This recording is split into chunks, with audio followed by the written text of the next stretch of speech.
The Giants host the Arizona Cardinals on Sunday at MetLife Stadium. Time for this week's edition of Crossfire, presented by Primepoint. As always, I'm joined by Carl Banks and Howard Cross. And all right, I'm going to start you guys off with a fill-in-the-blank question. Carl, you get to go first. Fill in the blank. The win over the Seahawks was the Giants' best victory since. Since they had their last victory.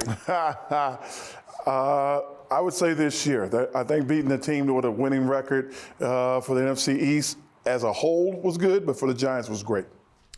It was the Giants' first win against a team with a winning record since 2018 when they beat the Bears in overtime at MetLife Stadium. Howard, this one starts with you. How many Pro Bowlers will the Giants have this year?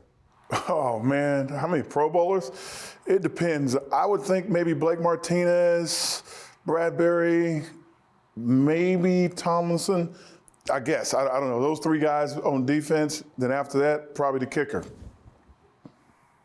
Well, you don't forget Leonard Williams. He is a leader in a lot of categories this year for defensive players. But you know what? It's such a boys club, this picking popularity thing for the Pro Bowl, but we'll see.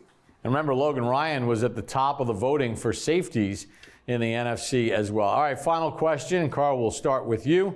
Is DeAndre Hopkins the best receiver that the Giants will have faced so far this year? If not the best, he's got to be right up there tied with it because there's not a ball he thinks he cannot catch. DeAndre Hopkins is probably the best receiver in the league. Forget about who we face. I think he's very competitive. He goes and gets balls all the time. He had a couple of years where he didn't miss a pass that was thrown to him. So, yeah, he's the best they faced this year. That's this week's edition of Crossfire with Carl Banks and Howard Cross, presented by Primepoint.